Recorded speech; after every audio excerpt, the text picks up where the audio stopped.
Today we head to Big Sky Country. Montana's Laney, Lou, and the Bird Dogs are with us to talk about their new album, the prophetically titled Through the Smoke.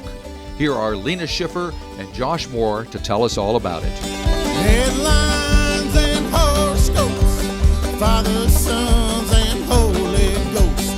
Dumpster fire, coast to coast. It's hard to see the light through all that smoke. Are you in Montana? Yes. We are. Ooh, how exciting. I don't think I've ever spoken to anybody in Montana before. What's it like up there these days? Big sky, right? Big sky, smoky sky. Right? Lots of fire. Ooh. Oh, is that coming from the West Coast? It's coming from Montana and the West Coast. I think we're getting all of it. Oh, man. Well, hopefully it'll Anyway, clear up. it's been a hot summer, but we're making it through.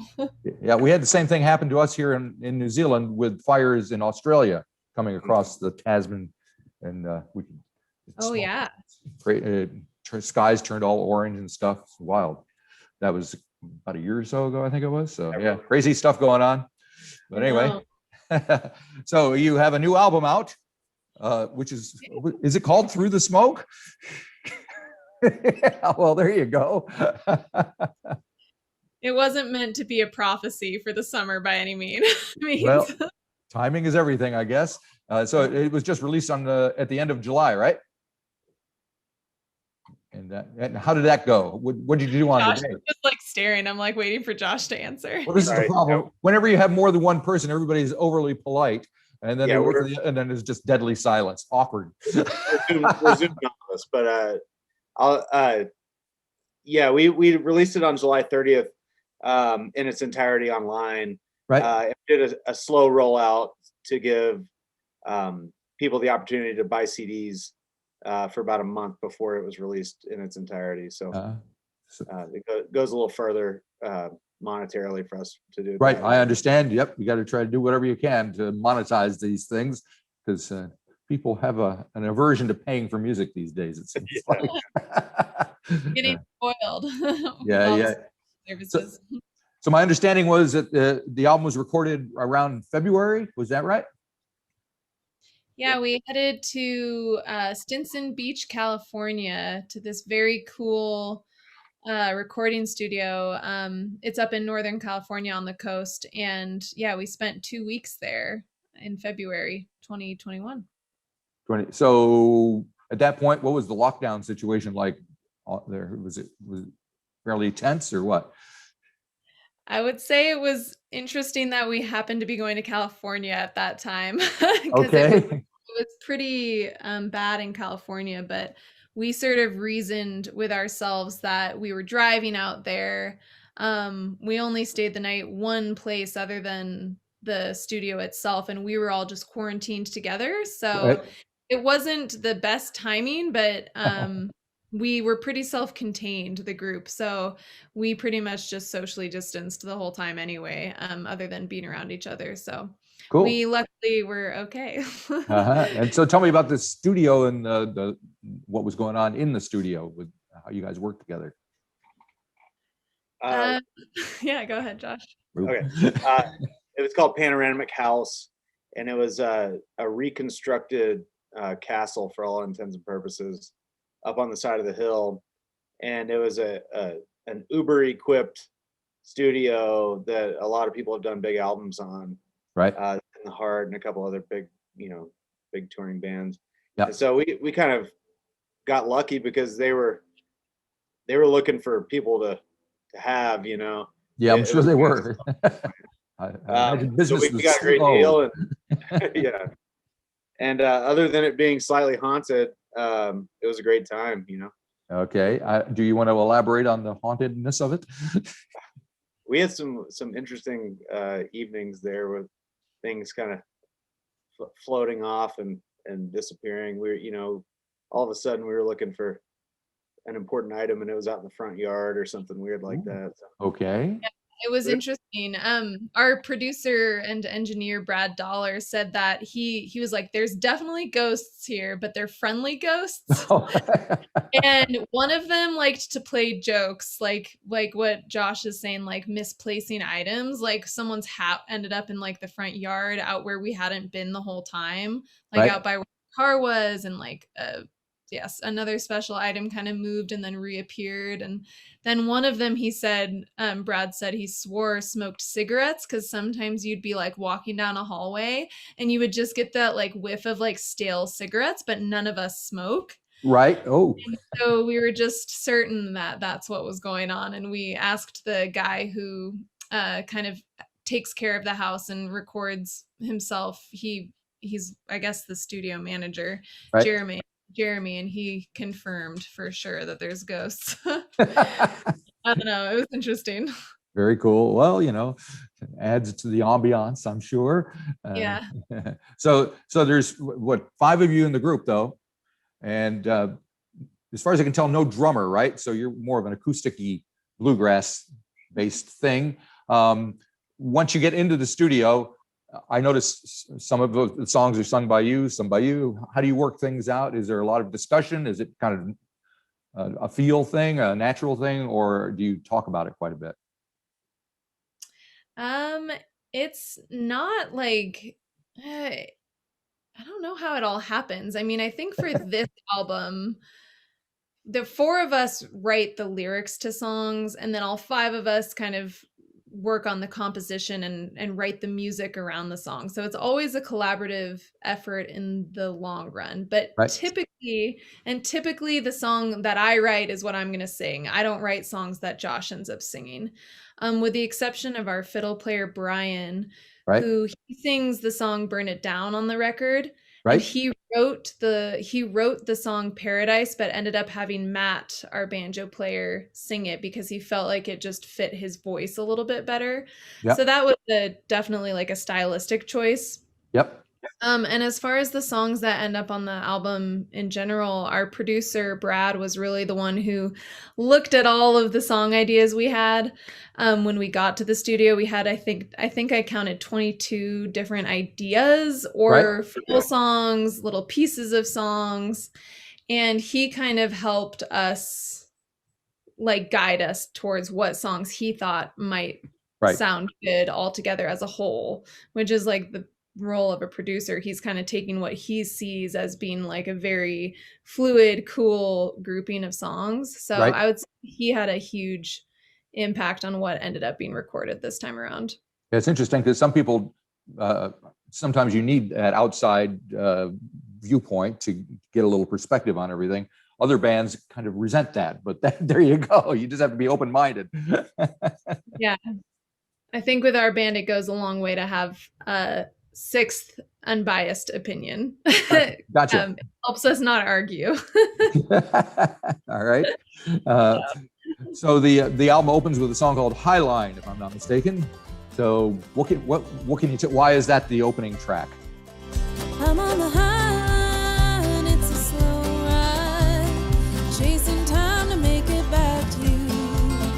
When my eyes are tired of that endless sky, my mind shies away from the truth. My patience seems to slow while the miles seem to grow. Find my way through the lonesome blue. I'm on the Highline. Why is it the opening track? I think it feels like it's a song you could start your day with, and it's a driving tune. It's about a drive, and Lena wrote it, so I'm speaking for her. But it feels very positive, I think, and it's a positive. It just kind of is a good song to have a sunny day to. You know what I mean? Right. Yeah, it is very positive. The Highline itself refers to a highway in northern Montana that spans like pretty much parallel to Canada. It goes through Oregon as well, I think. It's Highway 2, and it's called the Highline because it follows along the BNSF railway. And I was driving that. I was leaving the band once, and I drove to Whitefish to meet up with my partner, and it was just this like chugging along. I was like following a train, and it had that like chugging feel. And so what Josh is talking about is that we wanted that song to have that pace to it of just kind of like you're just kind of going along and moving forward. Yep. And after coming out of the pandemic, I think it was nice to start the album on a Yeah. positive note, since some of the songs get a little bit darker. Right. Where our mental states were in the last year and a half. Yes. Well, that's probably true for a lot of people. So there you go. And so how much of what was going on pandemic wise and whatever else was going on in your lives affected, were you thinking consciously in terms of, we want to get this kind of feeling across, or we want to do this, or how did you approach that? I think it naturally, Yeah. you can't not project, not to use the double negative, but you cannot not project. Sometimes you have to. Yeah, good year for that. And despite the juxtaposition of the sounds of the songs on the record, some being light, some being dark, I think there's definitely a vein, a theme throughout the whole thing, Right. which I think the title encaptures pretty well. Yeah. Just trying to see through it and see some light at the end of the tunnel. And we kind of hedged all of our bets on that happening. And I won't speak prematurely, but things seem to be going better. So Well, that's good. So you guys have been touring as well. You've been doing some shows, right? Throughout Montana and Idaho. yeah, So Yeah, we kind of fell right into it. is it different out there now than it was before? The music scene in general? Or just being out and about in the country like that? I think so. I mean, I think there's like this buzz around shows right now because people are so happy to be together again and to be listening to music. And for us, we've been playing some of the best shows we've ever had have happened in the last 3 or 4 weeks. Right. And I think there's a combination of we got lucky and we were put on some really good bills with big festivals, and that in itself was really good for us. But that combined with people coming out of a pandemic and just having that ecstatic energy, it felt different in that way. There's this huge, overwhelming appreciation for being out together and seeing live music. So yeah, in that sense, there's like an energetic difference, I would say. All righty. Yeah. Do you have anything to add there? You look like you want to say something. don't threaten me with a good talk. I would agree with Lena. I think people were starved of the live music experience there for a long time, and I mean, we felt it too. It was like just not being out. I think for the first time in a long time, people recognized that that's an important part of their lives if they care about it. Right.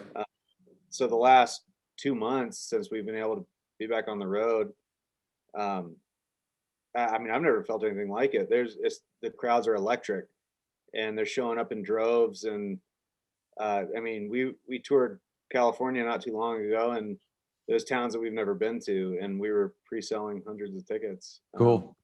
Yeah, Nice. people places we've never been. So I don't know if that's because they've heard of us or they just were excited to see any band. Actual live music. Yeah.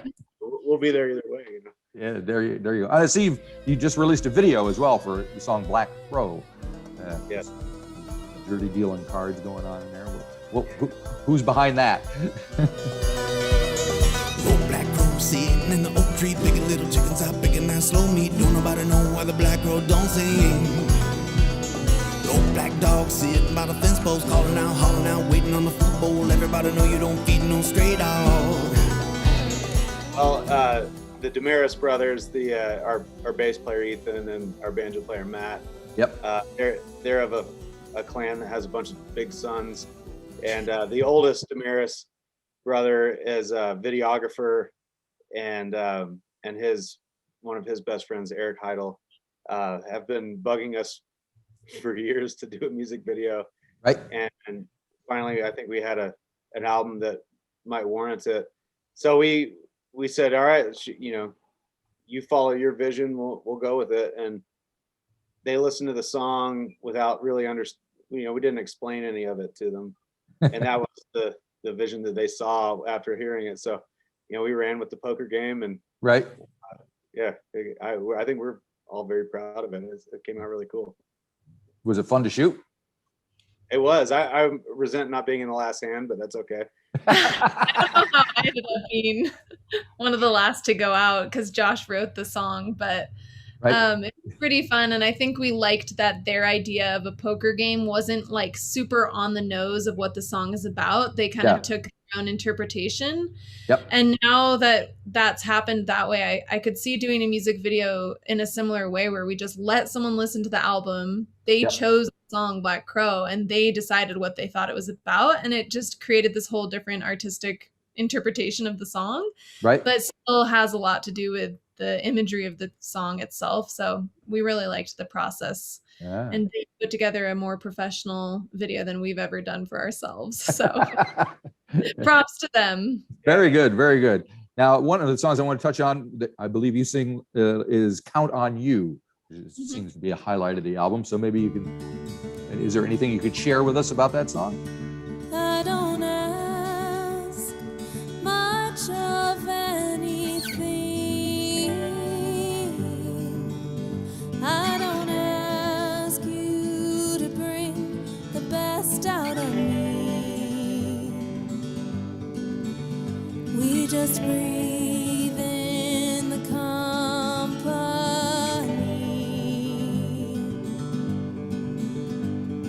floating like cotton on the breeze. Sure. That was definitely a pandemic tune Right. that I wrote.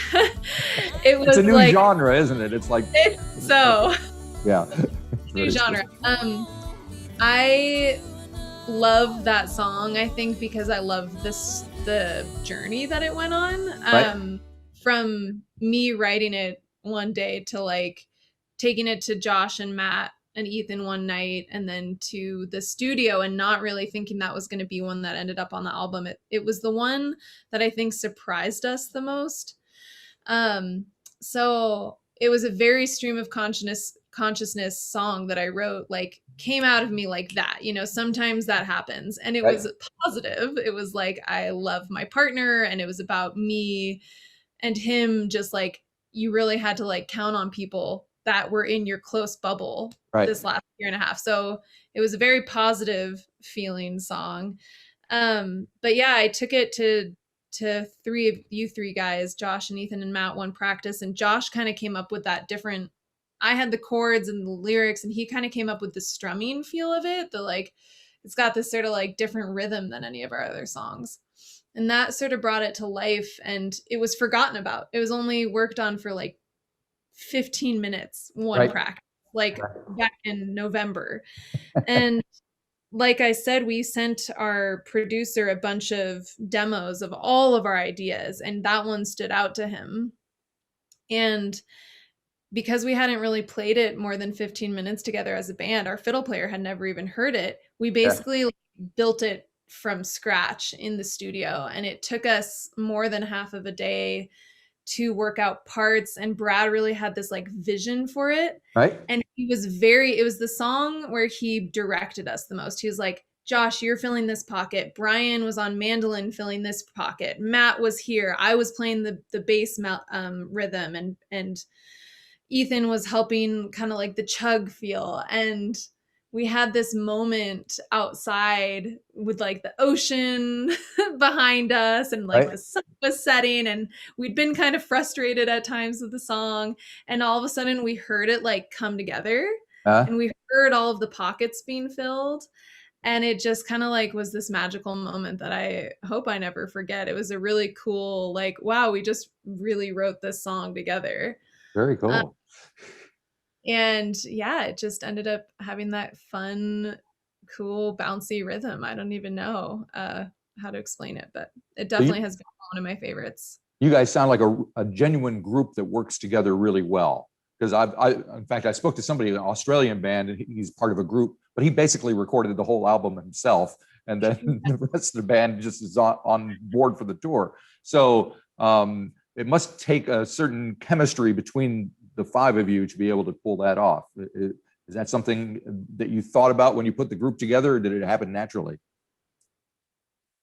It happened pretty naturally. Josh likes to say that we're extremely codependent on each other, like probably to an unhealthy extent. Keeps the band together, though. It helps when they're my only friends, you know. There you go. Yeah.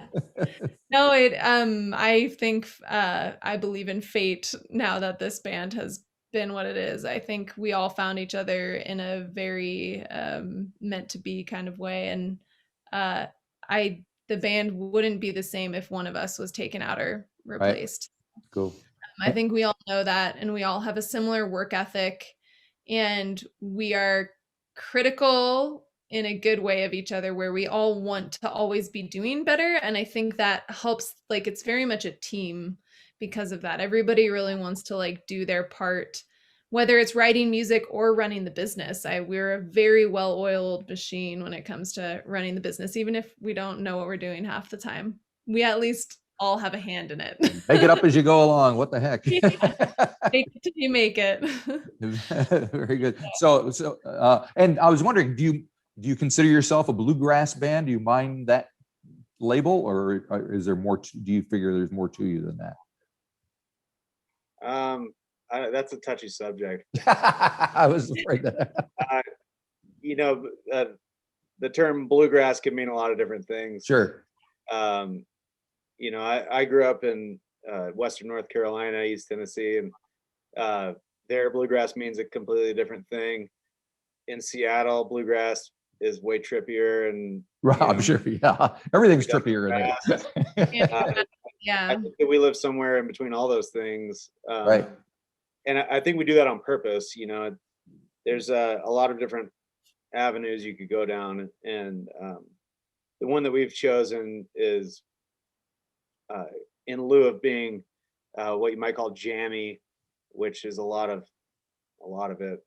I think we choose to sing songs is kind of what we enjoy as music lovers.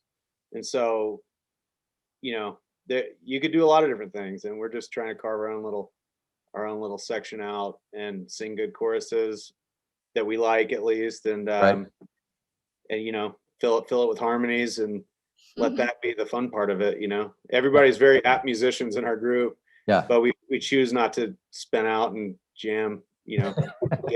We call it math grass, you know. It's like I see. Another new genre. you know, we just enjoy songs, you know. Cool. Yeah. Anything to add to that, Lena? Yeah, I think because of what Josh just said, we've been leaning on the Americana and folk genre as a descriptor. I think people see our instrumentation and they immediately want to call us bluegrass. Right. But yeah, you listen to us and you get to the nitty-gritty of it. We're actually a little bit more of a rock band that plays folk instruments. So they're folk rock, or we're Americana or something. Yeah. So that's, I think a songwriting band that plays bluegrass instruments. Very cool. So are you thinking of what you're going to do next? Oh God. No.